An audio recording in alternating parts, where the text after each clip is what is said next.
Bloomberg Audio Studios. Podcasts, radio, news.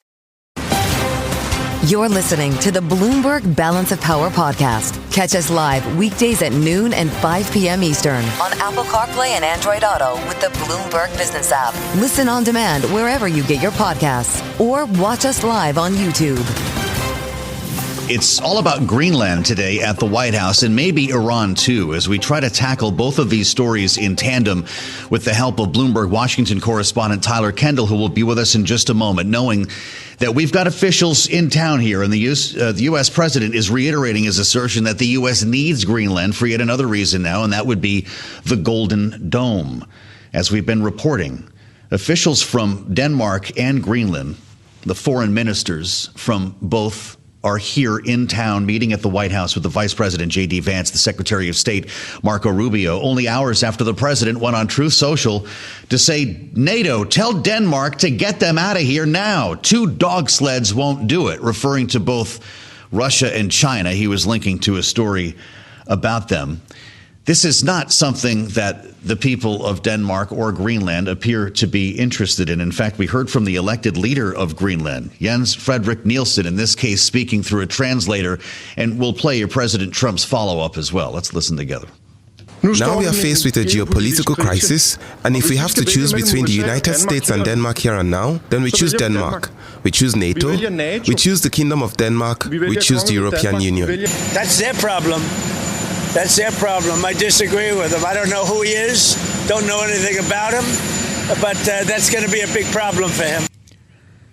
He may want to start learning about him because this is, of course, the elected leader of Greenland. Politico now reporting that EU leaders are working on a potential deal to offer the president here that might allow him to take a victory lap, but keep Greenland as a territory of Denmark. We want to get to all of this with Tyler Kendall. I've barely mentioned Iran today, and the president is also speaking pretty strongly about what's happening in Tehran. Bloomberg Washington correspondent Tyler Kendall, what are they talking about here at the White House? Right. So we had heard earlier from the Denmark prime minister and defense minister saying that the country is ready to bolster its own defense in the region in what was apparently a bid to try to satisfy some of President Trump's concerns. Because it probably is worth pointing out that on Balance of Power last week, we spoke to so many experts who actually did tell us that the U.S. is a little bit behind the curve when it comes to the Arctic in comparison to Russia and China. But many of them are saying that there are other ways to go about this besides for threatening the use of military force. Yeah. So the idea that Denmark could expand its own defense resources doesn't seem to be enough for the president. So now we're talking about some other potential options that could be on the table. There's different reporting, including from Politico, including from our own analysts at Bloomberg Economics, that say that this could range perhaps an economic cooperation pact where the U.S. could have expanded access to mining critical minerals. We know that there are some large oil deposits in Greenland that the U.S. may be interested in, or it could be perhaps expanding U.S. assets in the region, if that's something that President Trump wants to pursue. But what I find most fascinating about our reporting today is this meeting is happening between the foreign ministers of Denmark, of Greenland, Vice President J.D. Vance, and Secretary of State Marco Rubio. Our reporting indicates that Vance's presence in this meeting was actually alarming to Denmark because, according to people familiar, Marco Rubio behind the scenes has been a little bit more conciliatory to concerns from our European allies, but Denmark views J.D. Vance as a more unpredictable character in all of this. Boy, really something. And following his visit to Greenland, he had some pretty tough remarks on that visit many months ago. It's interesting here. There may be an answer on Capitol Hill with the presentation of a bipartisan bill in the Senate designed to keep the American military from occupying NATO territories. To think that that's even being written in legislative form is remarkable. Tyler, I want to ask you before we get to Congresswoman Haley Stevens about Iran as well. The president's been on Truth Social. Help is on its way, in all caps, speaking to anti-government protesters. And we know he's being briefed today on military options for Iran. Are we really seriously considering strikes? Well, Well, this comes after we had reported that the U.S. was moving military staff out of the region. Officials telling Bloomberg on Wednesday that there had been some redeployment of U.S. personnel in Qatar and around other American bases in the region. Now, we had reported over the weekend that the president was briefed on a range of potential military strikes, and a senior official said that he was seriously considering authorizing a military attack. We'll have to see where this ultimately goes. There's a few options on the table that might not be lethal force. We also know that he was briefed on options for a cyber attack. Then earlier this week, the White House press secretary Caroline Leavitt did say diplomacy was still on the table, that there could be these talks. But of course, President Trump posting again, saying that he was calling off all meetings between the U.S. and Iran, which is now leading to these big questions about what's going to happen next. Remarkable. Once again, a remarkable moment we're in. Tyler, thank you so much for putting that together so effectively for us. Bloomberg Washington correspondent Tyler Kendall with us live in Washington as we add the voice now of Congresswoman Kailey Stevens. The Democrat from Michigan is with us live from Capitol Hill, also a Senate candidate. And Congresswoman, it's great to see you. I hope your year is starting off well. I have to ask you just to start about what we were just discussing here with regard to Greenland and Iran. There are war powers bills in both chambers. Do you support them? Do you worry about the president's designs on Greenland or a potential next round of strikes against Tehran? I do support war powers resolutions and Article 1 in the Constitution. I also support innocent people in Iran protesting for their freedom. We want to see Congress brought in to these discussions, and any decisions that would get made, particularly given that there's a lot of volatility from a NATO ally to Iran to other areas around the world. I sit on the Select Committee on Strategic Competition with the Chinese Communist Party as well. We know that China and Russia, they're watching, and our moves are going to have global ramifications. Yeah, I'm glad you mentioned China, because I have yet to mention Venezuela. And there are a lot of folks who think that the president's actions in Venezuela are, in fact, a very productive bank shot against Beijing, the biggest buyer of Venezuelan oil. Does the U.S. intervention in Venezuela actually have an ancillary benefit when it comes to dealing with China? Well, we have to see how it plays out. Certainly, the administration has taken the steps to go it alone. They have been trying to bring in American energy companies. It doesn't necessarily look like they have a deal. But at the end of the day, China, that we're competing with, and we know this in Michigan very well, we want to have a strong industrial base. We want to have strong manufacturing. And all we've gotten from this administration is 9-10 straight months of declining manufacturing jobs and productivity. Well, speaking of manufacturing, the president of the United States was in your state yesterday. He swung through Detroit to make a speech on the economy, which touched on some of the other issues that we're talking about as well, including the Fed chair. And then he went to tour a Ford plant. And I know that it's one that's close to your heart, as not only someone who's been so deeply involved in the auto industry, having worked with the Obama administration and the Great Recession and representing an area teeming with auto workers.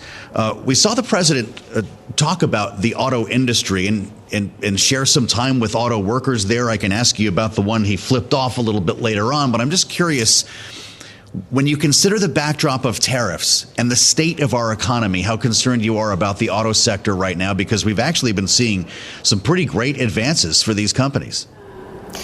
Well, we're also seeing rollbacks on investment. There's been headline after headline that has revealed that the investments coming into our industrial base for manufacturing is being pulled back. As someone who worked in the Treasury Department during the Great Recession on that auto rescue, I will tell you it's very eerily similar to the things I heard back then to today.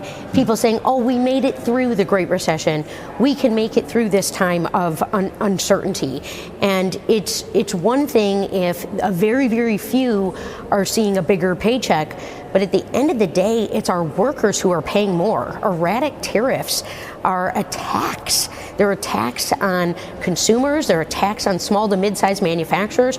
We have this administration giving billions of dollars to Argentina when we should be helping these small to mid-sized manufacturers and their workers, folks who I know very well, who are paying a huge cost because of these tariffs, because they're operating like a tax. And they're not being implemented well. They haven't been. It's been erratic. It's been chaotic.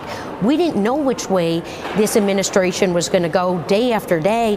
And now the president yet again is taking a victory lap. And he's given the middle finger to manufacturers and workers multiple times over. And proof's in the pudding. We see it in the data, Joe. Well, it's not a coincidence that he went to your state to talk about the issue of affordability, Congresswoman. He, of course, won Michigan.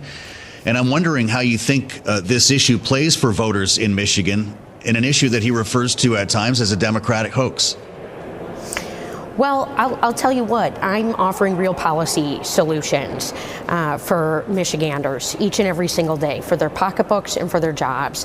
I've authored good legislation that says no tariffs on groceries, because blanket tariffs on imported food is causing the cost of your grocery bill to go up. It is costing you real dollars. Same thing with a bill that I've authored to offer a real industrial policy solution for our dependency on China for critical minerals. I call this bill Unearth America's Future Act. Loan guarantees, tax credits, create jobs, lower costs. That's how we get things done, and that's real lawmaking. How about capping credit card fees and interest rates? What did you think of that? Donald Trump on the phone with Elizabeth Warren this week, meeting somewhere in the middle on capping interest rates on credit cards. Is that something you'd support? Well, there's a lot of great Democratic ideas that we'd like to see this president support. First and foremost, extending the ACA subsidies and making them permanent so people can afford their health care. That is something that I hear from Michiganders around the clock. Credit card debt is very real. It has ballooned to $1.2, $1.3 trillion. That's because the grocery bill is going on credit cards. So let's talk about proven strategies to lower cost, create jobs, and grow our manufacturing economy. That's what I'm doing every single day for the people of Michigan. Just a minute left, Congresswoman. With all of that said, you're running for the Senate, and there's an important bill in the Senate, the Moreno bill, that would extend those ACA subsidies for 2 years, but with some restrictions. That's different than the clean extension that passed the House. Is it something you would support? We need to see this legislation get passed and signed into law. The Senate should take up what we passed in the House. It was bipartisan. It was a step in the right direction. It was actually a very bipartisan bill. So we'll see what the Senate comes back with. But I want to give Michiganders some relief. It's also why I'm fighting so hard for their Medicaid and Medicare, the certainty that folks need to just go about their everyday lives. Michiganders know I'm always going to have their back when it comes to dealing with health care costs, their jobs, and our sound, good economic policy. I'm not going to be a rubber stamp for this administration like Mike Rogers. I'm going to be a fighter for Michigan. It's good to see you, Congresswoman. Let's do it in person next time. Thank you for coming back to see us here on Bloomberg TV and radio, the Democrat from Michigan and Senate candidate in the battleground state of Michigan. We assembled our political panel quickly for their thoughts on this, and we're going to talk to Republican Congressman Bryan Steil coming up next this hour. Adam Hodge, Bloomberg Politics contributor, Democratic strategist, managing partner at Bully Pulpit International, alongside Republican strategist Maura Gillespie, Blue Stack Strategies founder. It's great having you both with us here. Maura, as a longtime creature of the House, I'm wondering your thoughts on what you just heard, and whether, in fact, we should anticipate a deal to extend or revive Obamacare subsidies. You know, I think you heard a lot of members, who went home to their districts and really listened to their constituents, and they recognize the pains that many Americans are feeling in terms of the word affordability, right? And so when it comes to healthcare costs, they have risen. And so they do need to address it. And I don't think that Republicans can stand by simply the idea that Obamacare isn't working. And while that may be true, it doesn't take away the pains that Americans are feeling in terms of cost. And so they do need to be showing a good faith effort to negotiate and to work with their colleagues across the aisle to get something done that is both a long-term solution and a short-term solution. So it's something that needs to be really focused on, and I don't think they can get away with simply ignoring it any longer. And so I think the Congresswoman there is right to point that out. Is the momentum here for this, Adam Hodge, or is this a waste of time for lawmakers? I mean, Joe, we talked about this a little bit last week. I thought maybe you'd get 20 votes for the bill. We ended up with 17. That's stronger than I think people were honestly expecting. And it does give some momentum. There's proof that there is bipartisan support for a clean 3-year extension. I mean, maybe we end up with a 2-year clean year extension. But I think the Republicans, if they're smart, wouldn't give Democrats another bite of the apple to put this over their head and keep beating this drum, because it has been no question. It has been incredibly effective as a tool for Democrats to paint the Republicans as not dealing with affordability issues. 1.4 million fewer people signed up for Obamacare in the last year. That's a real problem for the White House. People have higher costs. That is a real number. That's a real number. All right, our panel's going to stay with us. We're going to talk with Republican Congressman Bryan Steil of Wisconsin, and then we'll bring back Adam Hodge and Maura Gillespie as we try to figure the way forward here on subsidies and on a stock trading ban. We'll have that next right here on Bloomberg. Stay with us on Balance of Power. We'll have much more coming up after this.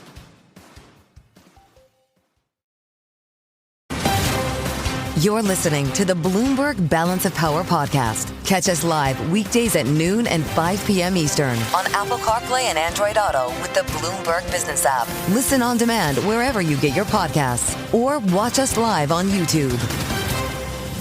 We turn to the potential for a new compromise stock trading ban for lawmakers on Capitol Hill. This is a big story for our audience and certainly for the lawmakers we talk to on a daily basis here on Balance of Power. Thank you for being with us on the Wednesday edition. It all comes together in the House Administration Committee. An important markup here as the committee considers this bill to bar lawmakers from trading stocks and putting it on a fast track. After this was announced by the chairman of that committee, Bryan Steil, the Republican from Wisconsin, joins us right now live from Capitol Hill. Mr. Chairman, it's great to see you back on Bloomberg TV and radio. This is an important moment here, knowing that the existing legislation, the Stock Act, is rarely enforced. This legislation you've brought forward has more teeth. It would, however, not require members to divest all of their holdings if they were elected and brought into Congress. Is that the biggest difference between these other bills? There's a lot of proposals that have come forward to prevent members of Congress from profiting off of insider information. A lot of them have collected a lot of dust. The legislation that I introduced that we passed out of committee earlier today, we have commitments from leadership that's going to come to the House floor in the near future. What it does is it prevents members from profiting off of insider information using three key steps. One, members of Congress, after being elected, won't be allowed to buy new individual shares of stock. An individual that comes in with shares in their portfolio, they may hold them, they may sell them, but if they sell them, they're required to provide 7 days advanced notice. That prevents them from being able to profit off of insider information. It has real teeth associated with the bill. You've seen the reaction from some Democrats, including Alexandria Ocasio-Cortez. She says the real bipartisan stock trading bans bill is already ready. Do not buy this scam bill being put forward by the wealthiest members of Congress. If Luna won't move the discharge petitions text, referring to the separate piece of legislation, then we can start a clean one next week. She says the majority of members and Americans support a clean stock trading ban. We have the votes on it. Don't fold now. Congressman, how would you react to her? Well, I think it's disappointing that some members of Congress are walking away at the final hour. That said, I think when we bring it to the House floor, we're going to see overwhelming support for this common sense piece of legislation. We have strong bipartisan support and support from members like Anna Paulina Luna, who's been a champion of this broader issue for a long time. This bill strikes the balance. I think it does two key and important things. One, it does prevent members from being able to profit off of insider information, but it also makes sure that individuals who've had successful private sector careers are still able to come to Congress. I think it's important that we have an array of members that come to Congress, but once they're here, I think the American people deserve to know their member of Congress is not day trading stocks. If you want to trade stocks, you can go to Wall Street. If you're coming to Washington, I think these are reasonable and appropriate and necessary restrictions to place upon members. And you think allowing members to keep their existing investments when they arrive in Congress does not bring an added risk or any preferential treatment in committee hearings and so forth? Well, I think the key here is that we want to make sure individuals are still able to come to Congress who've had successful private sector careers, or maybe people just later in their life who've saved up for retirement and made a decision to invest their retirement funds in individual stocks. What we want to do is prevent them from trading to profit themselves utilizing information that they gained when they came to Congress. The 7-day advance notice does that. In many ways, it mirrors what a lot of publicly traded companies have for their C-suite executives, a 10b5-1 plan. We did this and drafted this in a slight parallel to make sure that we're preventing even the appearance of impropriety by members once they arrive here. And then we put real teeth in the bill to enforce it. If this clears the committee, does it go to the floor? Well, it cleared committee just a little bit ago, and we have commitments from Speaker Johnson and Leader Scalise that they're ready to move this to the floor quickly. I think as this builds momentum and comes to the floor in the weeks ahead, we're going to see more and more people coming on board supporting this legislation because it makes sense, it's common sense, and it actually has real substantive teeth to enforce it. Congressman, I want to ask you, as a member of the Financial Services Committee as well, your thoughts on this investigation into Jay Powell. The market has given this a bit of a yawn so far, and it's unclear exactly where this is going. Do you worry that the chairman of the Fed is a criminal? I don't have the confidential details of the investigation, but I can say two things. One, if anybody knows about lawfare, it's President Trump. And I think if he determines that somebody inside his administration is engaged in a form of lawfare, he's going to hold them accountable for that. I think the second point is that I can say for sure that in many ways this causes a distraction on our ability to reform the Fed. Chairman Powell was scheduled to come before the House Financial Services Committee to face tough questions from both sides of the aisle. And I think that missed opportunity, now that this investigation is taking place, is a missed opportunity for the American people. The sooner the investigation resolves, the sooner we can get on with the work of making real and substantive reforms of the Fed and asking the tough questions I think the American people deserve to know the answer to. I'm glad you mentioned that, Congressman. So as you understand, there'll be no Humphrey Hawkins testimony this year? That is my understanding, is now that there is an open investigation at some level by the United States Department of Justice. And again, I don't have those confidential details, but as reported, that Chairman Powell would not be coming before committee to answer questions while an open criminal investigation is ongoing. Again, the sooner that is resolved, the sooner we can get on with the work of real and substantive oversight, because I do think there are real reforms that we could make at the Fed to the benefit of the American people. Congressman Steil, I've got to ask you in our remaining moment or two about crypto. We've talked about the Clarity Act before, and there's a big moment about to take place here in the Senate. But questions, I guess they're grinding through this 278-page market structure bill because there are concerns about returns, rewards, I guess I should call them, when it comes to stablecoin. The old line banks have restrictions. They can't do what, for instance, a Coinbase could do in that realm. Will there be a deal on this, or if the stablecoin component came out of this bill, would it still be able to pass? Well, there's two key pieces of legislation. As we all know, the stablecoin legislation was passed and signed into laws. The Senate now is navigating the House-passed Clarity Act, the market structure legislation. There are a handful of senators that are trying to get a second bite at the apple to finalize the text that was in stablecoin, which passed earlier, the oldest game in the book. My hope is as the Senate banking goes to markup tomorrow, that what we do is we focus on moving through clarity, market structure, which is so absolutely essential. And hopefully any deal or resolution that is needed is completed, because getting market structure across the line is so essential to make sure that digital asset companies are investing and innovating in the United States rather than abroad. Got it. Congressman, it's great to have you. Let's stay in touch on this. I know it's something you've been working on for a long time, and it's very important to our viewers and listeners when we consider the impact on the crypto market. Congressman Bryan Steil, the chairman of the Administration Committee, Republican from Wisconsin. It's always great to see you. Let's assemble our panel for their take on this conversation, much as we did for Democrat Kailey Stephens. Adam Hodge is back, Bloomberg Politics contributor, our Democratic strategist, Bully Pulpit International, and Maura Gillespie, Republican strategist, Blue Stack Strategies. Maura, what's your thought on this stock trading ban? We've been down this road a lot of times to the point of having one already on the books that many people call unenforceable. Will this one pass if it gets to the floor? I think it seems pretty common sense for a policy position for members to message on. Now, to actually follow through and do as the law says, that seems to be somehow a problem for some of them, which it shouldn't be. I think as a voter, you don't want the members of Congress who are making policy decisions that affect the stock market to then benefit off of it. That just seems corrupt.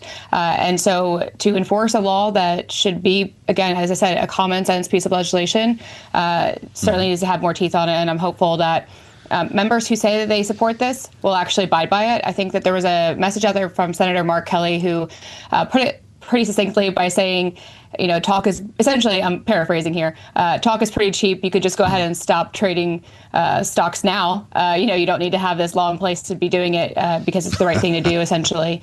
So I hope members who are supporting this are also keeping that, in mind.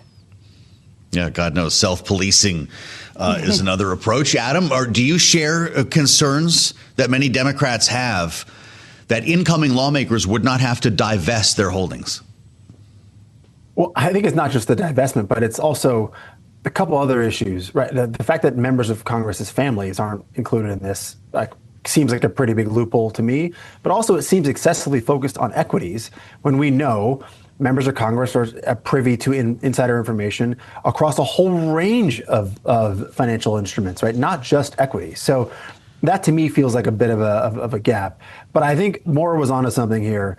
There is a real distrust among the American people that members of Congress go to Washington and still fight for them. And this stock trading ban, or members being able to trade on insider information, just eats away at the credibility that members of Congress have.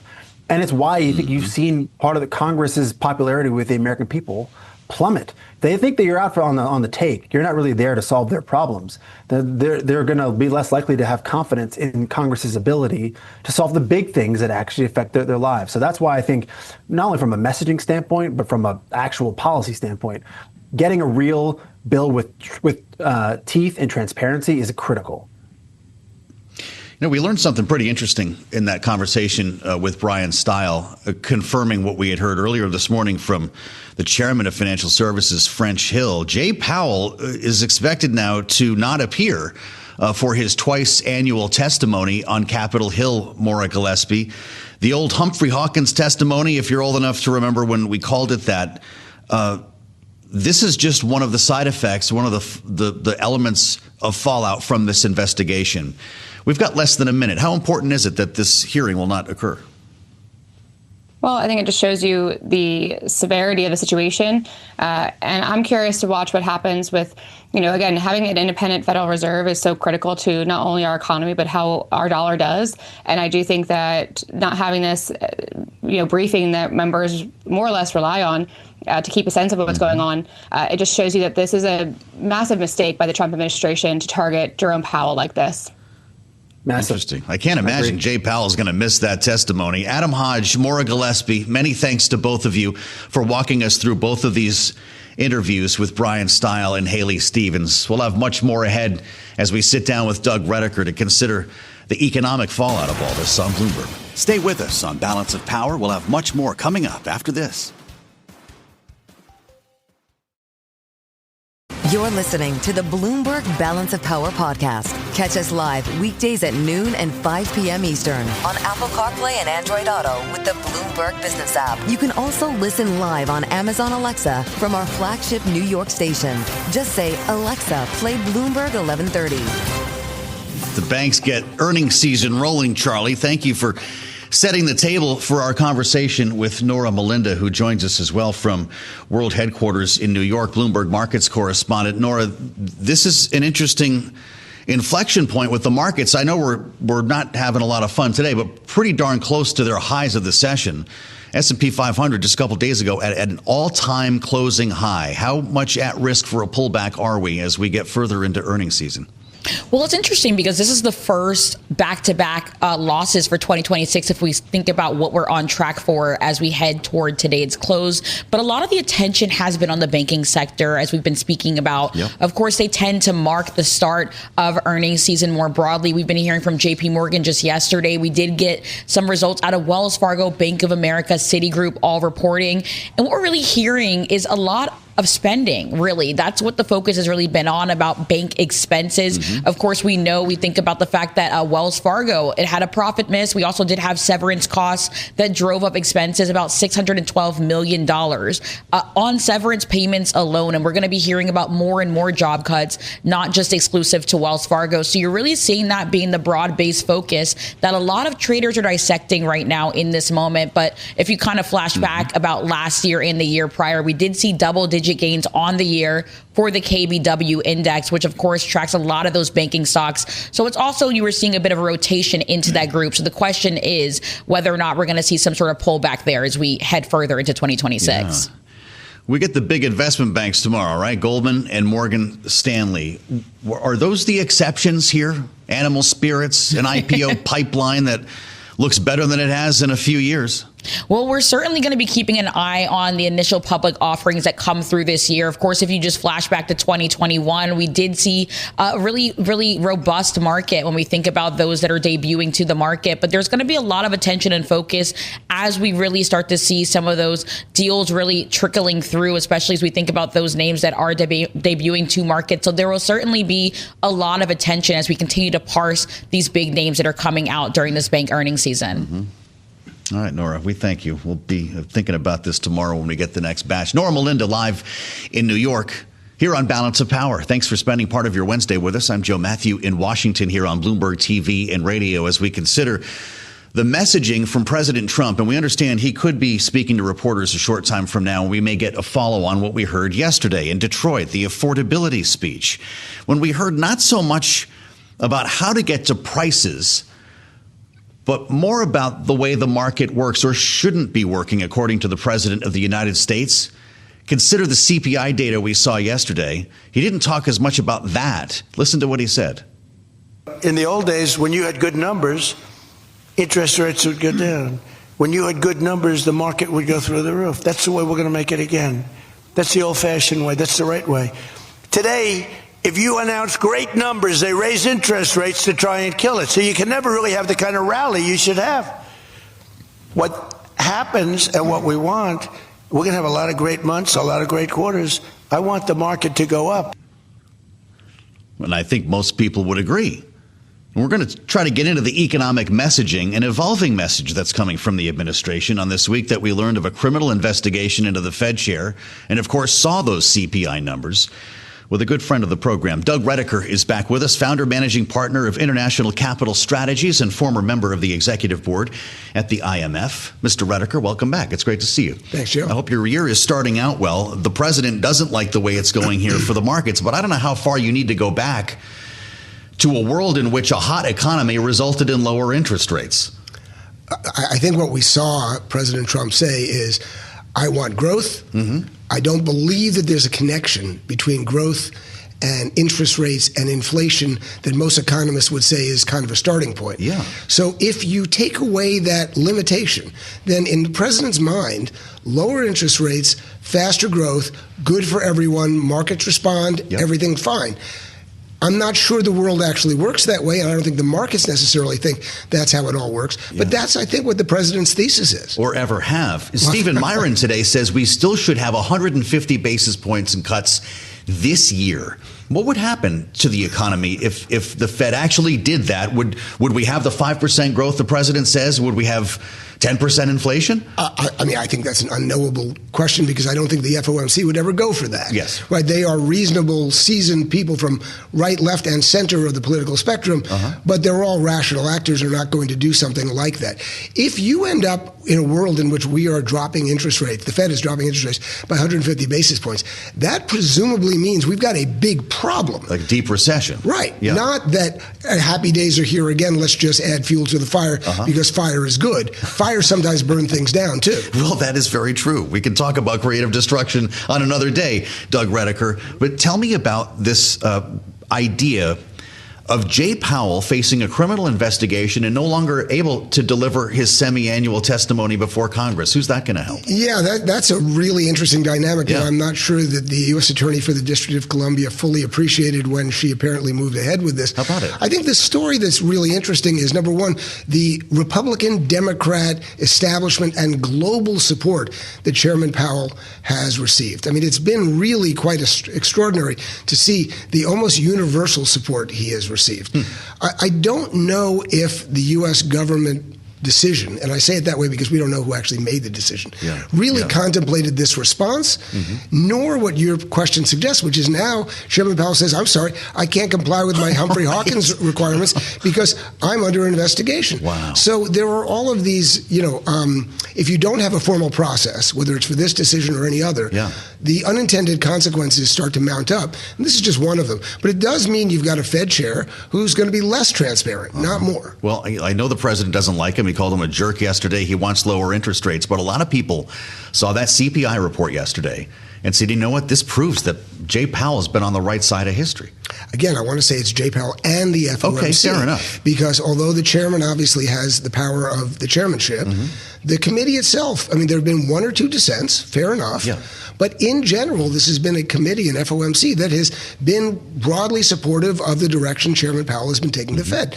And for good reason. I think actually if you looked at this objectively, then you've got inflation that is not where they want it to be, but coming down. It's plateaued a bit, so they're a little bit concerned. Unemployment is a concern. It's a real concern, not based on interest rate policy, but based on the productivity gains and the unemployment concerns, largely out of AI and the other technological advancements. So the Fed is saying, we don't know, but we have a dual mandate. We're going to take that seriously, and we're going to act accordingly.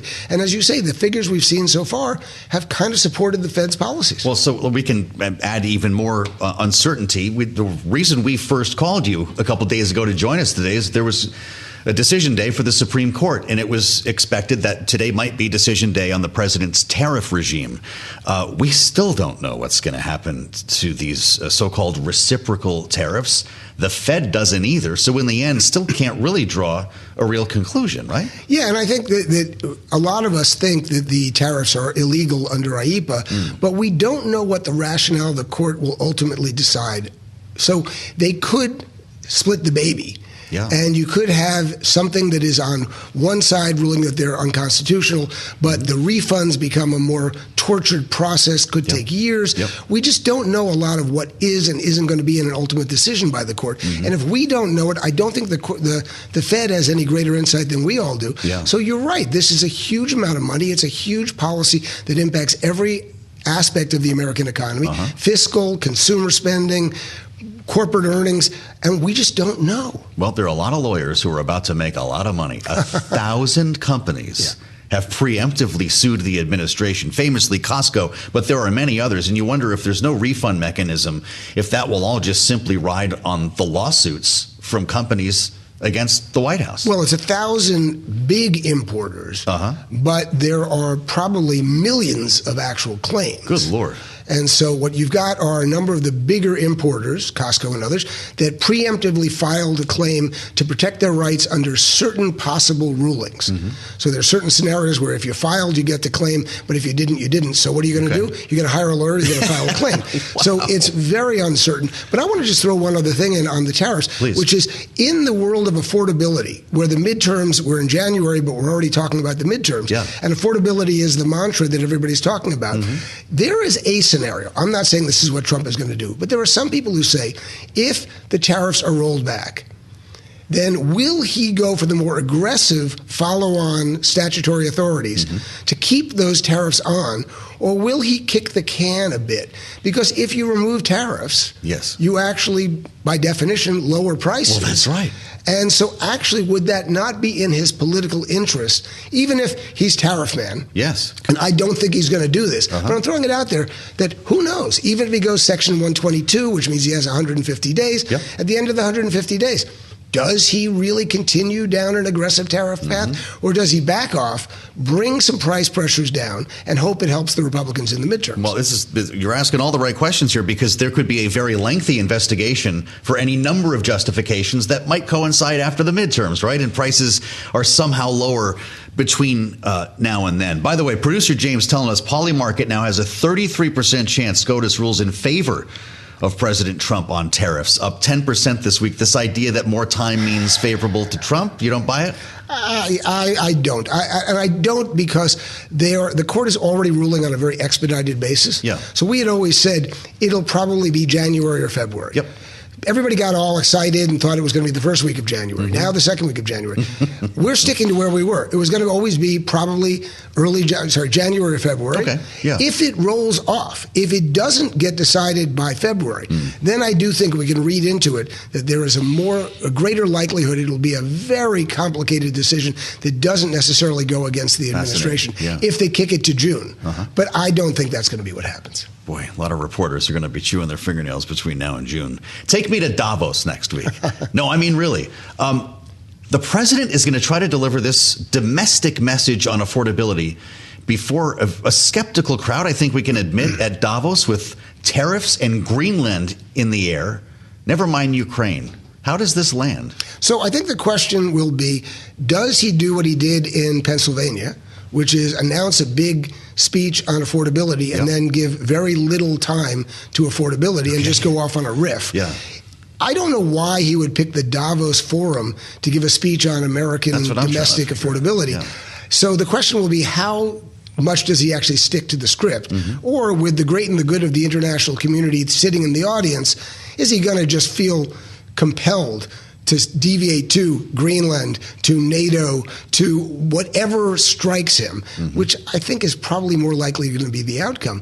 But I think if he sticks to the script, which would be rare for him, it's probably a missed opportunity because the audience won't be focused on it, and it's the wrong audience to deliver that message anyway. Yes, that's right. So I'm not sure who's advising him on it, and I think he probably will deviate from it. Fascinating.